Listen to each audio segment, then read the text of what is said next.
Welcome back, folks. Hope you are all fit and well out there, and thanks for tuning in to another video. I'm Lloyd Purvis and this is Run for Adventure. So you actually join me in the picturesque little village of Staveley, which is situated in the beautiful rolling hills of the South Lake District. Now, this area is famous for its mill that produced bobbins for the textile industry back in the Industrial Revolution, but it's also well known for being the home of British footwear brand INOV8, and it's actually the INOV8 HQ that I'm standing in front of right now. Now, it's been a busy start to 2024 for the brand, what with a complete rebranding, also some big changes to the existing shoe lineup with a new anatomical foot shape design and fit. And I'm excited to say we have been granted exclusive behind the scenes access today, but even better, we can take the cameras in, so we're going to be bringing you guys along with us. So without further ado, let's take a deep dive into the world of INOV8.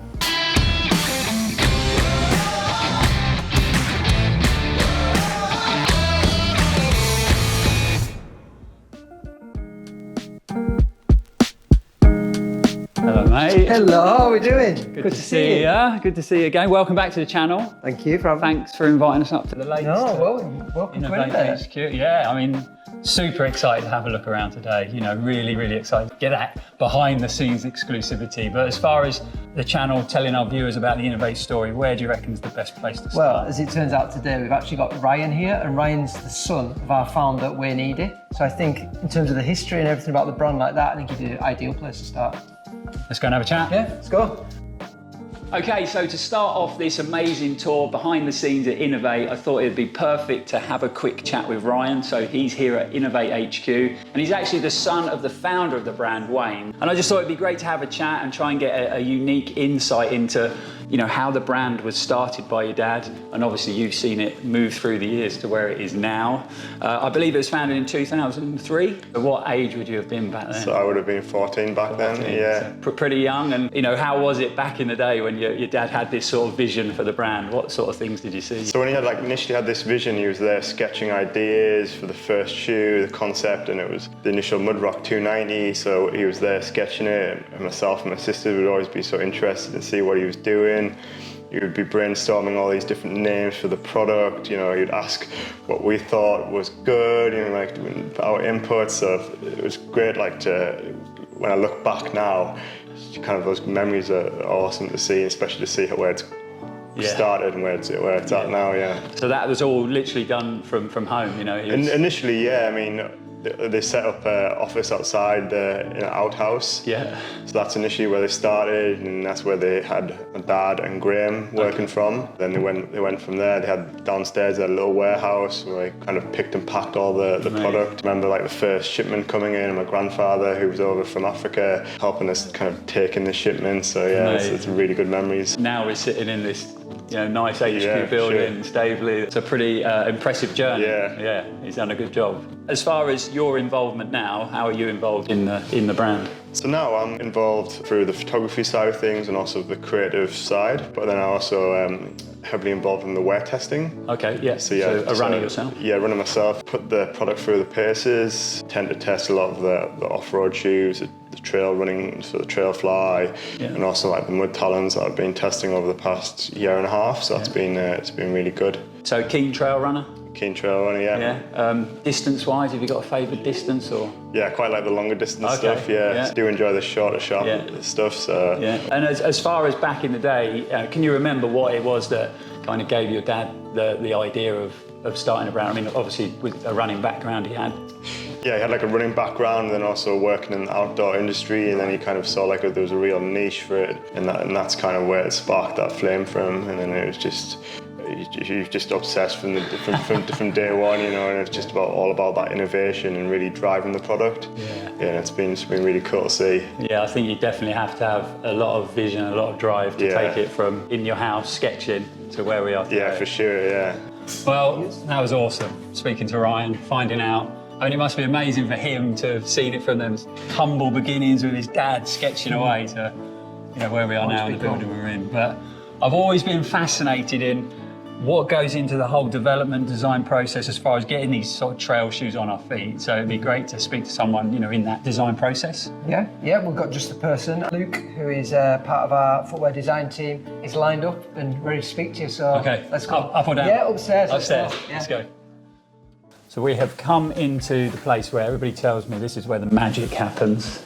So we've been joined by Luke, one of the senior footwear designers, and I just thought it'd be really cool, Luke, for myself, but also for the viewers, to go through that sort of journey of a trail running shoe from that initial concept or brief all the way through to, you know, when it appears on a shelf in a running shop or on someone's feet out on the trails, because obviously there's a lot involved, and I think a lot of that, you know, isn't realised by, you know, myself included, but also by a lot of viewers and a lot of runners out there, maybe how much work is involved from day one. But thanks for coming on the channel. Thanks for having me. I would say, I mean, the process in itself, quite a process. Yeah. And an overview would be, it's about an 18-month process from initial sketch to actually landing in store. And within that time, obviously there are many different stages, but the most important thing to start the process is establishing the product brief. Okay. So understanding all of the key components would be obviously what is the product used for, who is going to be using it, and then what are all the key kind of technologies and ingredients that will go within the product. Sort of brainstorm that before, get together, sort out where the, you know. There's lots of key stakeholders involved, so you'll have the marketing team that will give input into the brief. A lot of research from designers and product managers, and it's just building a broad picture of, you know, what's important for the business, but more importantly, what's important for the end user. Yeah, sure. So once you've got that sort of brief in place of, you know, who the shoe's aimed at, what type of running it's designed for, where would that process go from there? I would say the next step would be looking into maybe what competitors are doing. Sometimes that's a starting point for us to not do what competitors are doing. So we sometimes try and zigzag in our own direction. And then for me, like, the most fun part is always going to be the sketching, the designing. So that's where you start to lay down the ideas, the foundations of the product, and starts to kind of bring it to life. And then, so once you've got that sort of initial concept as far as a sketch goes, obviously from that point in the journey, there must be a lot of detail that goes into producing the shoe when it comes to, you know, the outsole, the midsole, the upper. All these components have got to come together to create that shoe. So there must be a lot of hours spent working your way through that. Particularly at INOV8, we tend to start with the outsole first. Okay. So that's kind of the foundation of a lot of our products, because it's determined by where that product is going to be used, on what terrain. Pride ourselves on essentially being, you know, a leader within the market where grip is concerned. So every single detail is really scrutinised. There are lots of internal discussions, lots of testing, lots of trial and error. You know, we don't always get it right first time. That's why we'll have lots of different variants of samples. Just to give the viewers an idea, with outsole design, how long a process is that? So from when, again, you've sketched out an idea of the outsole you think might be right for that shoe, to getting an actual hard outsole in your hand? It can be anything from 6 months to, you know, a year. Wow. So obviously you do the designs, you do the drawings, you send them off to the manufacturer, and then is it a sample you get back next to test and have a look at? We'll get what's called a pullover, which is essentially a very elementary version of the design, so it'll be available materials and colours. Okay, so you get that, and then you have a look at that, and then with the next step being a physical sample that people can run in or test, or... So once you've made the corrections to that initial mould, then you invest in the sample mould, whereby you can actually get something that you can send out to athletes or ambassadors and get their feedback. Yeah. So you have that first initial sample, it goes out to the runners to test, and then is it a case of them bringing their feedback back to you guys, what they've liked, what they haven't liked, and then do you go again with a... Absolutely, yeah, it can be, again, several rounds, maybe I'd say on average about 3 different samples before we then get to a point where we sign it off and we're comfortable going into production. And we were discussing earlier, obviously the Trail Fly, it's a favourite of mine, the new Trail Fly, really enjoying running it, and you know, you said that there was a lot of attention to detail when it came to that shoe, because there was a lot of change going on. So how many sort of iterations did you go through? Yeah, I mean, the Trail Fly took on a journey of its own. Like I've never experienced before. For example, the upper went through maybe, I want to say 7 to 8 different iterations. And what would be a standard, you know, a sort of average iterations in shoes gone by? An average, I'd like to think, would be anything from 2 to 3. Wow, so Yeah. quite a bit more then. Yeah, and that was also because we were also going through a change in factory, in suppliers. Yeah. So it was new everything, new logo, Yeah. new tooling, new uppers, new factory. So there's a lot to kind of Few long days. to manage. Yeah. Oh yeah. A few hours spent on that one. Yeah. Awesome. And you mentioned earlier that you do some unique design, maybe using VR. Yes, Yeah. this is something that I've recently got into, and Okay. it's slowly migrated its way into design as a whole. So I think this is something that is going to be almost commonplace. But right now, I think we can say it's quite an innovative way of designing products. Yeah. So you literally put a VR headset on and you're designing the shoe in the headset? Or? Yeah, you design it in the virtual space. Some people, when I'm wearing it, they may say that I'm just playing a video game. There may be I was just about to occasions say when that. I'm doing that, but no. It's a fun way of actually building the design in more of a 3D environment, so it's not just just a flat sketch. Yeah. It's, It's amazing. Yeah. Incredible that things are being designed in that way. That's brilliant. Yeah. Thanks for giving me your time. Like, really, you know, I've obviously run in a lot of shoes, worn a lot of trail shoes, but it's just really great to get that insight into that lengthy process, you know, from that initial brief all the way through to getting a physical shoe on our feet. So yeah, nice to meet you, mate. Thanks for your time. Nice to meet you. Well, that was definitely a big eye-opener there, talking to Luke about the process of designing and developing the shoes, especially when he got the VR headset out, putting that on. It was like I could physically reach out and grab the shoes. Amazing. I never knew they were using that kind of technology when it came to running shoe development, but we're just about to head downstairs to hook up with Lee again. He's lined us up with Adam, who's gonna tell us all about the rebranding, the new logo, and the new structuring of their trail running shoe lineup, and maybe a few secrets that are gonna be released very soon. So let's get downstairs, talk to Adam.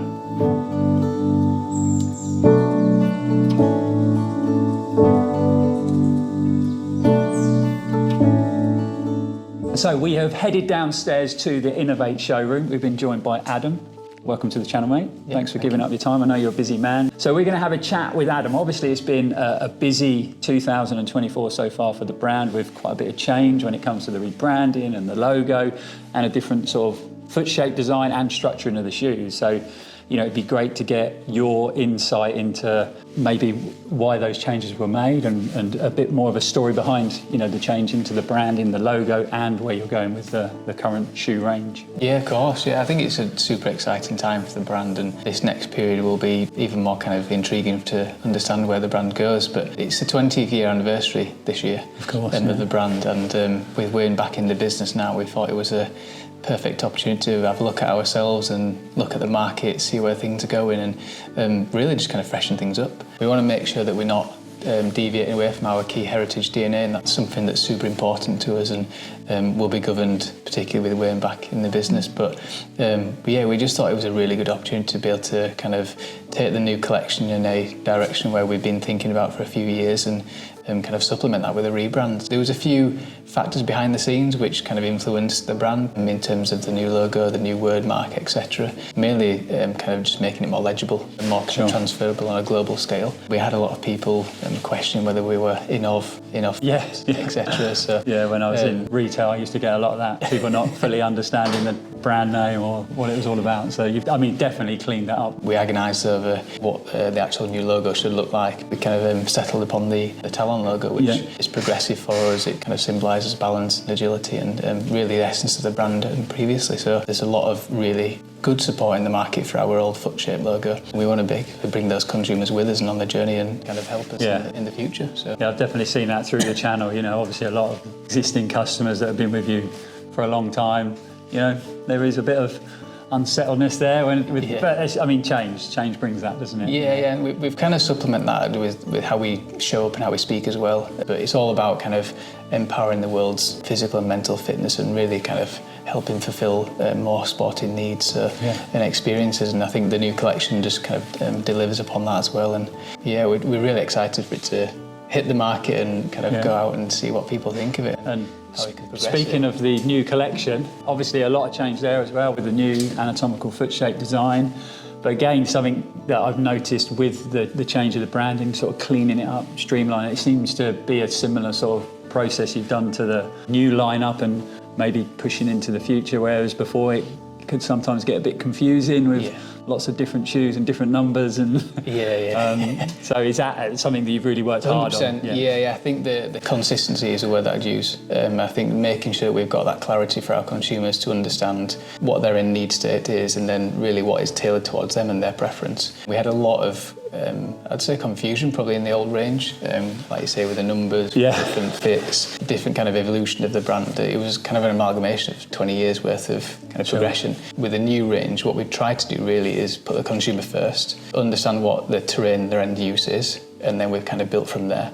From us internally, I think we did a lot of kind of consumer research on those numbers, on those fits, etc. And we came full circle really to where the brand started, and Wayne had a lot of input into it, and ultimately on the footwear point of view, it's putting the last first. So the foot mould and the foot shape is where we built it from, and we kind of built everything around that. So foot shape first, and then we looked at what is the best grip for the terrain. And then ultimately then how we progress in the range in the future is just different material and compound developments, which you can see starting to flow through in the new range. Yeah, sure. If our end user wants a road running shoe or wants a fell running shoe, we want them to have that same comfort experience in fit. But you mentioned the word road shoe there. So, the viewers might be surprised at that, but INOV8 road shoe. So that's where we're going next with the brand. So I thought I'd try to sort of get that. Exciting times. So the behind us on the wall, but we really want to kind of broaden that spectrum of what we offer, and we know that our consumers can't run every day in the fells and the trails, etc. So kind of getting them into the INOV8 way and the INOV8 fit and doing it in our own way, in a natural way, in line with our beliefs, I think is really important for us. So that'll be coming out in a couple of weeks' time, which we're super excited about. We've put a lot of testing into that, and a lot of kind of emphasis on that natural feel. Kind of foot shape is really where we're looking to kind of have a USP. So we've had a lot of good feedback for it. Our athletes are really enjoying kind of helping us test them. And let's watch this space and see what happens. And obviously with the recent Trailfly being a bit of a revelation to me, I've tried sort of wide toe box shoes before with some Ultra shoes, but I never really got on with the zero drop. So to have a shoe that gives you that nice roomy toe box, that anatomical feel, but good lockdown, nice hold in the heel, and with a bit of offset, I personally think, and this is obviously my humble opinion, but for me it's probably one of the most consistent trail shoes that the INOV8 brand have produced. But with the current lineup and going into the future, there's going to be several iterations. So we're quite excited about this actually, and appreciate you saying that, because it's one that we're quite proud of as well. And I say it's moving the old range into the new range and kind of improving that collection. We have had a lot of consumer feedback saying, where's this shoe, where's that shoe, etc. But bear with us, we're going to kind of progress that. But in the next few seasons, we'll have a max cushion version of the Trailfly. So that's going to grab that. Give people a sneaky peek. We'll obviously have the standard version and then the speed version with a lower offset, and then we're going to do a zero drop as well. Oh, there you go. So Trailfly in a zero drop. You heard it here first. You can all breathe a sigh of relief. So you're going to be sticking to that sort of heritage of a I think it's really important to us that we do, like we mentioned earlier, we want to kind of promote that natural movement and philosophy behind the brand, and it's a big part of our DNA, and we want to make sure we're catering to those different consumer needs, but just having that kind of clarity in the max, standard, speed and zero. Also, a little birdie was telling me earlier that you might have a bit of a shoe archive here. Now, I'm a bit of a running shoe geek, as all the viewers will know. It'd be awesome to see that. I've been told there's like shoes right back from the sort of early days up to current day. So, if we could get a sneaky peek. Yeah, of course. Like we're just behind the wall is every shoe that's ever gone into production and more. Right. There's our first ever shoe, and there's a few wacky ones that we never released. Should we go and take a look? Yeah, go for it. Okay, very privileged to be here. So we're in INOV8's secret shoe archive, and we've literally got the history of the brand shoes here on the shelves in front of me, going all the way back to one of their first shoes ever produced up to current day. So let me grab a couple to show you. So look at these beauties. Proper old school fell shoe there from the INOV8 brand, one of their first ever developed. They've definitely come a long way over the years. We've also got talons, we've got mud claws. So everybody knows a mud claw. One of the first ever mud claws designed. That super aggressive, luggy outsole with that nice stripped back, lightweight upper. And then we've got some unusual shoes that maybe didn't see the light of day. Let me grab this one. Look at these beauties, hey? It'd be like trail running in a pair of welly boots. So this is the Mudclaw 340 GTX, so a waterproof shoe with a BOA closure system on the heel. I mean, what a shoe, eh? I'm not sure why they never saw the light of day. And last but not least, if you ever fancy popping down the local discotheque in a pair of trail running shoes, this is a shoe for you. So one of the old school Talons, I think, in this rather fetching metallic silver and green colour. They are a pair of beauties. Like I say, you could do a bit of Saturday Night Fever in them. And then all the way up to current day. So, you know, if we grab these two, we can kind of see the history of INOV8 running shoes right there. So the new Mud Talon against one of the first ever shoes they produced. I mean, it's been so good. I could spend hours in here looking at running shoes. So cool to see it. Every model, whether it's trail, road, gym shoe, it's on these shelves. So a real big privilege to get a look at the INOV8 archive. It'd been a great first day looking around the INOV8 headquarters. So interesting, but Leah told me to head back to our accommodation and get changed into my running kit for a surprise that he had organised. He also said, make sure that I've got plenty of grip on my shoes because I was definitely going to need it. So I laced up my INOV8 Mud Talons, headed out the door and went back over to the INOV8 HQ. Okay, Lee, what have you done to me? What have you stitched me up with here? What are we doing today? So we're at the Rest and Scar Scamper Fell Race. It's not far, it's just 3.5 miles. There's about 1,000 foot of climbing in it. Pretty steep climb, some brutal descents, and there's going to be some mud out there as well. So. He never told me any of this earlier, and I'm looking at the climb from the car park right now. Luckily, the rain has slowed down a bit, the cloud has cleared, so you never know, we might get some views from the top. Yeah, I mean, I was having a look, the record's 28 minutes, so... Is that what we're going for, is it? Yeah. Well, 26 This man's a racing snake. That's never going to happen. We're just going to have a nice steady climb up and a nice steady run down. But 10 minutes to go till start time. Should we get ready? Yeah, let's get on it. Yeah, let's do it. All right.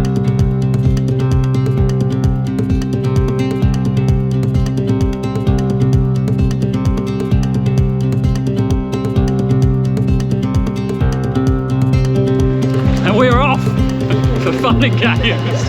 I have no idea what is going to happen, but 50k in the legs 4 days ago, this could get interesting. So the INOV8 boys have promised that they're going to go easy on me, but I just don't believe it. I don't believe it.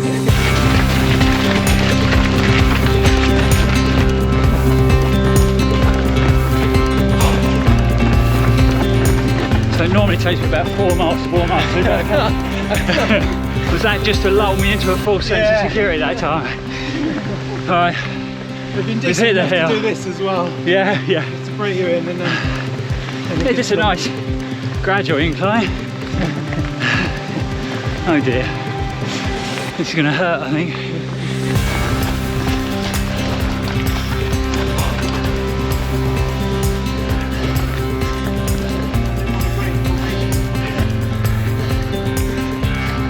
Number one there. More than one? Well, you said just one. Almost. Still pretty cool. That is climb number 1 done. And as you can tell, I am hyperventilating. But we're still moving. Legs feel all right.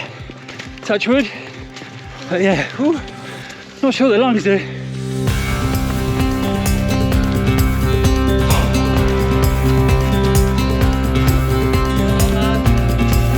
Thanks guys. Thanks guys.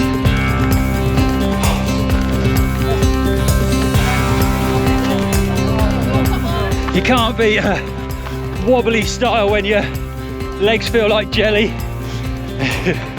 Keeps you on your toes.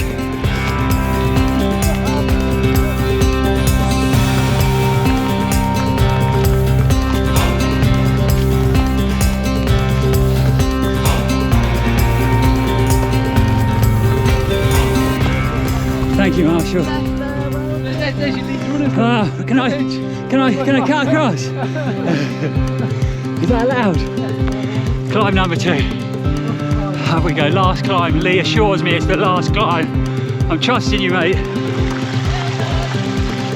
Thank you. Right, that is climb number 2 done, Lee, yeah? Yeah, that's it. That's it. No more climbing. You promise? I promise no more climbing. It's all downhill to the finish now. So Alright, let's get down. this is where you're in your element. Let's get out of this cloud. Let's get this done.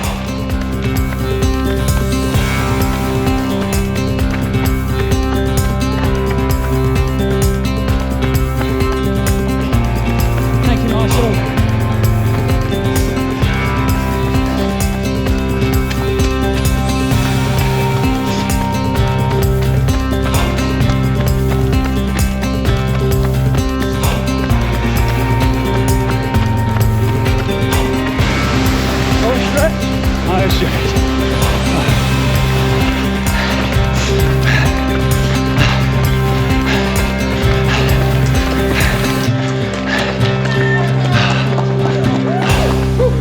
Oh, blimey, all right.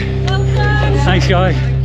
Okay, so that is my first ever fell race successfully completed, and I'm in one piece. Ankles are okay, body feels pretty good after the Serpent Trail, but that is day 1 over up here at INOV8 HQ. Awesome to get out there on the hills to run with Lee. I don't think he was even out of breath. I think his heart rate was probably 120. I was hyperventilating and working super hard, but we're gonna get back to the hotel, get changed, and that is the end of day 1. But we've got some exciting plans for day 2, so we'll see you guys tomorrow. Day 2 came around and it was time to head over to INOV8's bricks and mortar running store, which just so happens to be located next to their HQ. After working in running retail for around about 10 years, it was great to be back in a proper running store. But Lee had lined up a member of staff to tell us all about the hard work INOV8 have been doing behind the scenes as far as the important topic of sustainability is concerned. So you join us in the Forge store, and we have been joined by Rosie, INOV8's Sustainability Manager. Welcome to the channel. Thank you. Thanks for giving up your Pleasure. time. Obviously, sustainability these days has become super important in the world we live in. You know, I spend a lot of time working in running retail and seeing like the sample shoes turn up and then disappear off into landfill somewhere. So I'm sure INOV8 are doing their bit of work. On their sustainability front, what kind of stuff are you working on? It covers a huge area. So we've taken a big look at our carbon emissions. So we've done a whole, for the nerds out there, we've done the scope 1, 2 and 3. Okay. So that's all of the supply chain, including all of the production, all of the shipping of the shoes. And the production and the shipping of the shoes is the biggest areas of impact. So we've done a whole assessment of that to cover off all of that. And then kind of moving into the action planning phase now. So we've done a lot of data gathering for that and now implementing. Okay. So we're looking at all the fabrics, all of the materials we put into the shoes, what the impacts of those are for emissions as well as chemicals. Then there's the whole end of life piece. So we've got our wonderfully named INOV8. Perfect for the INOV8 brand. Yeah. Like it? Yeah. So what's going on here then?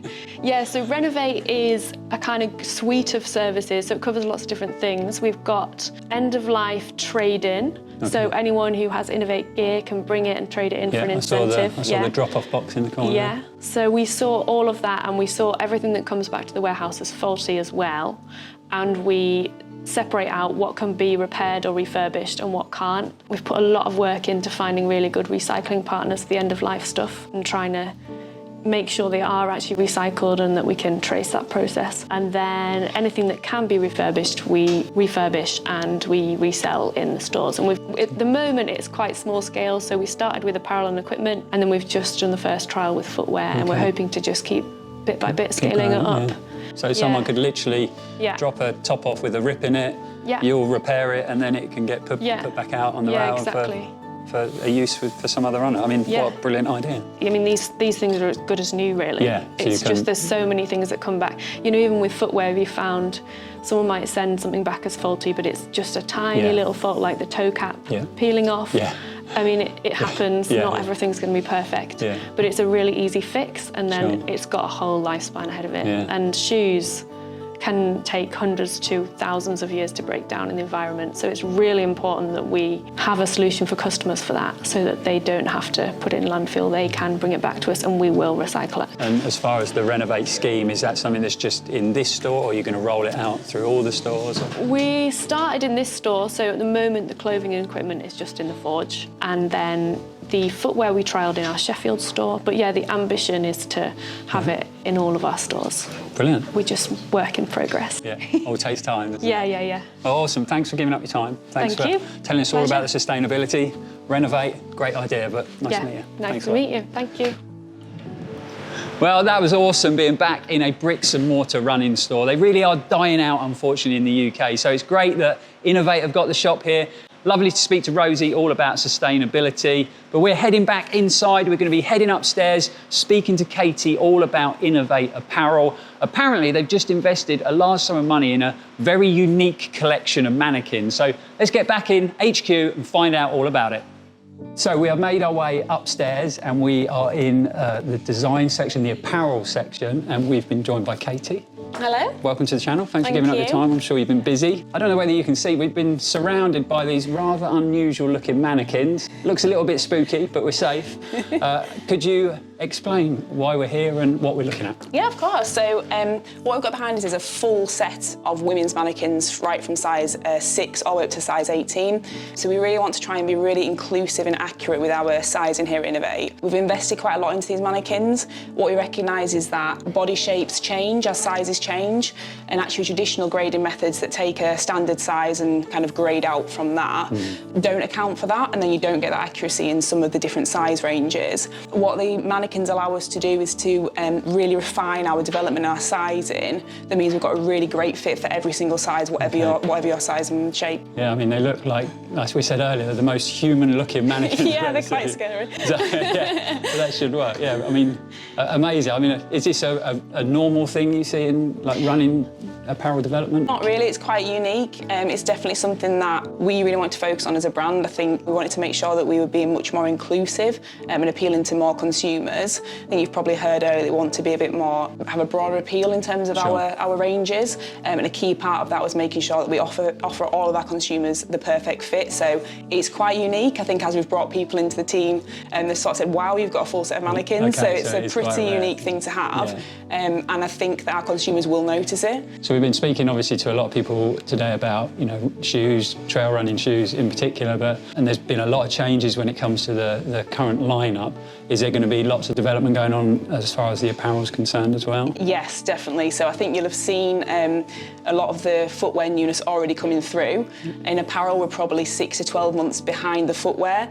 But if you are excited about the stuff that's coming through in footwear, then sort of hold this space, because there's a lot coming on apparel in a similar vein. So from January onwards, you're going to see some real steps on in terms of our technicality and some of the innovations that are coming through. We're really going to layer onto the ranges that we've already got. We're just really stepping on that technicality and functionality. So some genuinely really exciting stuff. I wish I could say more, but yeah, lips are sealed. Lips are sealed at stage. But yeah, it's honestly really exciting. So that's kind of the start of next year that you'll see that starting to come into the market. Awesome. So exciting on the shoe front and the apparel front. Exactly. Yeah, exactly. Full range. Brilliant. Well, thanks for giving up your time. Thanks for speaking. It was great to meet you. Thank you very much. You too. Thank Thank you.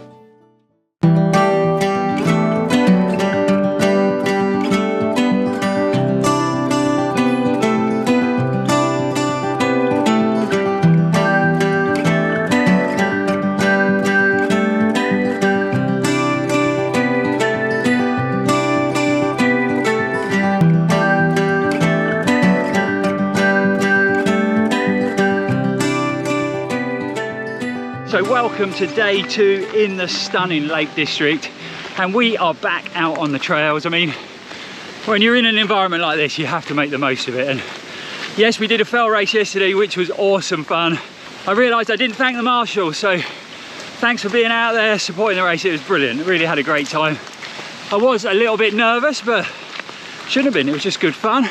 But we're heading out again. We've got a bit of a pack with us today, so I've got Liga on my left, I've got Lee on my right, and we've got the speedy Jack and Ryan up ahead of us. So hopefully we'll talk to them a bit later. So where are you taking us today, Lee? So we've started from a place called Glenridding. Yep. And we are heading up the slopes of Helvellyn. So Oh, awesome. the Lake District's third highest peak. Yeah.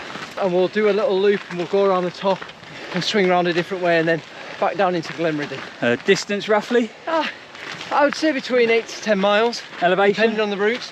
The important bit? Just over 3,000 foot, so around 1,000-ish metres. Depending on route. Yeah, wicked.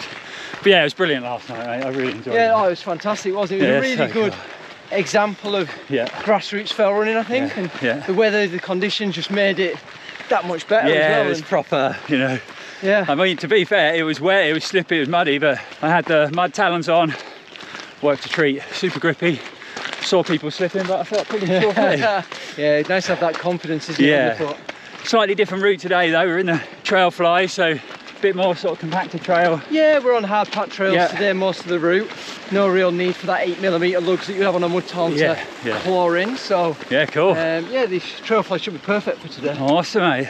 How you doing, Liga? Yeah. All good pre-training for the training in Chamonix. I'm just distracted by the view. Oh, it is stunning. Just keep looking back. Just driving in on the road to the car park, just, you know, just incredible. It's been a long time since I've been here. Liga's never been here, so No. it is a spectacular part of the world. Lovely. You've always got to remember to look behind you. We can be so focused going forward, you miss stunning views like this, Ullswater Lake in the background. But yeah, amazing. And we got good weather. Can't be bad.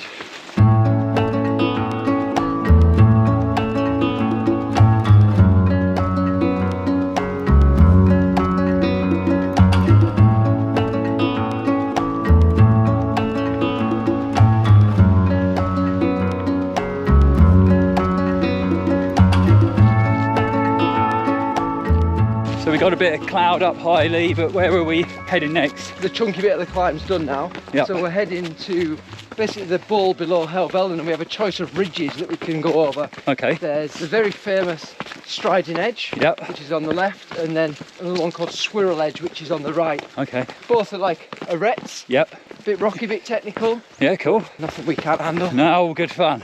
All good fun. I'll just, as long as I can hold your hand while we go across. Okay. You don't need that. So you can see some little dots in the distance there. A few hikers walking along the ridge. That is where we are heading.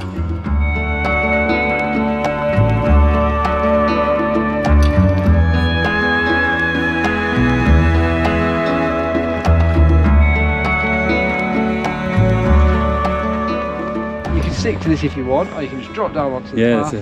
It's just whatever you want. So you join us on this nice technical ridgeline. We've just headed into the cloud. If you look to the left of me, there's nothing there. It's like we're on the edge of the world. Pretty impressive, and the cloud makes it look even more atmospheric, but it's getting quite technical now, so we need to concentrate.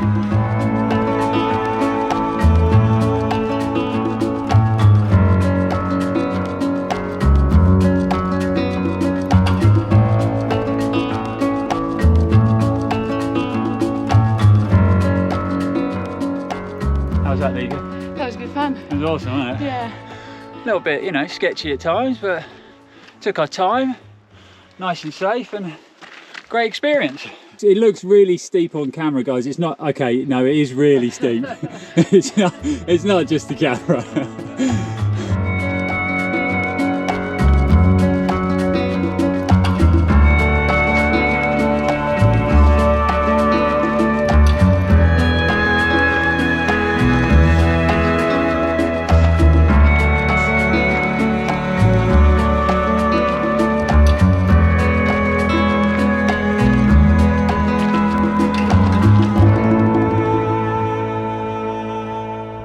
Go team. Not that we're much a team because we can keep up with it. We're loitering at the back. So we're going to go down that one. Yeah. Down there. Oh, okay, I thought you went down there, Jack. That's like, have you done 3 peaks before? No, you don't go down there. Yorkshire 3 peaks? I can't even. Yeah. That's like Whernside. Well, go down Whernside, a little bit, yeah. That is like Whernside. Oh, when you come up to the top, your hands on these. I don't think we'll be going down there. A bit steep. Yeah, a little bit steep. Not sure the quads could handle it.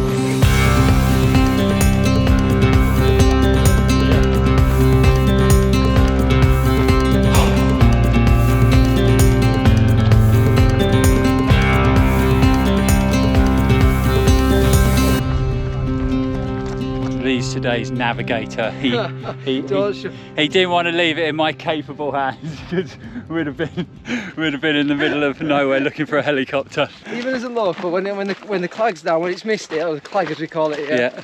it can still disorientate you. Oh yeah, And definitely. You just doubt yourself. Yeah. Okay, so like I mentioned earlier, we've been privileged to have Jack Scott join us for today's run. Hello everyone. Welcome to the channel, mate. It's good to have you along. How you feeling? Fit and well? Fit and well, yes. We just had a bit of cloud up the top, but Yeah. it's blown over now. Yeah, typically it's nice and clear up there now. Having a good morning. Afternoon now. Yeah. So if you don't know who Jack is, I'm sure a lot of you do, but Jack was the winner of the Winter Spine in a new course record time, a pretty impressive performance, that's for sure. So for those guys watching who don't know what the Spine is, the distance and what time did you run it in, mate? Spine race follows the Pennine Way, give or take, with a couple of diversions for checkpoints. It's about 268 miles, ran in January, where there's 16 hours of darkness and 8 hours of misery sunlight. It flows north from Edale all the way up to the Scottish border town of Kirkyeppen. It's a beautiful, barren and bold environment. It's everything and nothing at the same time. Yeah, that's a great description. I like that. It's there for everybody. It's got a lot of history, and I managed to have a really good few days on it. What was your finishing time in the end? I ran 72.55, Kim, 10 hours, 20 minutes 10 off the hours, previous record. And I mean, it was an impressive record anyway, so Yes. to take 10 hours off it, mate, you must have been over the moon. It was the day I'd always dreamed of before I was even a runner and didn't know what running was. Wow. It felt like a huge expression of who I am as a young man. It was just the dream run that you read about in the paper cuttings from like the 60s, 70s. Yeah. I sort of experienced that, and it was... And did you throughout the run, obviously you had highs and lows, but did the majority of it go well? Yeah, the pace was extremely fast, conditions were good, and it was hard to sustain, and there was questioning things. And to be honest, I'd sort of written the text message in my head to my wife saying, you know what, it was a mistake to come back. The year before I finished second. You finished second, yeah. But I kept my head above the water and evolved in the race, and then in the end I managed to control the race, so it was absolutely fantastic. And I know you asked for like a top tip for your viewers, and I'd say train to enjoyment levels and don't try and complete the sport in 18 months. Take your time, let it evolve in your life. Just take all the good, the bad and the ugly. And running it's not just what you do in your trainers, it's everything else as well. I'm a great believer in that, I think society nowadays, everybody wants to fast track stuff and get, to the longer stuff and do it quickly, and longevity is key, isn't it? Especially for health in the sport, healthy body, building up the base fitness, the endurance, the mindset. And the start lines are there, and the awards are there, and the accolades, and just finishing these races is incredible. You don't have to be winning or breaking records, but it could be that run on a random Tuesday morning that you do around the local park or around the local hill, which is actually the most stimulus and the most important. And life's too short. Embrace movement. It's an absolute blessing. So. Too right. I say that all the time. We're so lucky, aren't we? We're privileged to be able to get out in places like this, move well, push ourselves, take on challenges, and running should be fun. It's a fun thing. It is. And we've got to always remember that. But awesome, mate. It's great. Great to meet you today. Thanks for coming out. No problem. And best of luck with the tour. Yep. And you never know, we're going out to Chamonix. Yes. We're going to be in Courmayeur. We might see you out there. Yeah. Thanks, mate. That is the run complete. We made it down in one piece, mate. High five that. Yes. Well done, Liga. Yes. Cheers, guys. Cheers, Jack. Thanks, mate. Yeah, nice to meet you, mate. Awesome route. Yeah, that was good. Really cool. On the ridge, in the cloud. Loved it. Yeah, good. I'm glad you enjoyed it. Yeah, it's really proper cool. Lake District route, hard Lake District route, and proper Lake District weather as well. With that cloud the up big there. flag at the top. Bit of technicality, bit of cloud, and then that nice flowing long trail back to the car park. Great route. We've had an awesome run. Well, our time in the Lake District has come to an end, and I've got to be honest, I'm a little bit disappointed because we have had a fantastic time, such a beautiful place to visit, and we will definitely be back in the future for some more running adventures. I've got to say a big thanks to INOV8 for being so welcoming, especially our INOV8 tour guide Lee. He's been running around over the last couple of days, showing us the sights and introducing us to all the people. but it really has been super interesting to get in there behind the scenes, and everybody we've met has been so nice and so passionate about what they do. I've always had a good idea of what's involved when it comes to producing running apparel and running shoes, but getting to see it firsthand has kind of blown my mind, and it's given me this newfound respect for guys that develop running shoes. So much work, so much detail is involved, taking them from that sort of initial idea all the way through to getting them on runners' feet. You know, these guys work really hard, that is for sure. Also brilliant to get out and take on my first fell race and survive and come out the other side, and then going back into the hills today, ticking off a Wainwright summit in Helvellyn, getting that technical ridgeline, and having Jack Scott as company and having a chat with him along the way. Really was the perfect end to a great trip. I really hope you found this interesting and as fascinating as we have, coming behind the scenes and seeing what goes on. If you have, don't forget to like, comment, share and subscribe, because it is a big help to the channel. But we'll be back here very, very soon, guys. Thanks for watching, and as always, stay safe and keep on running.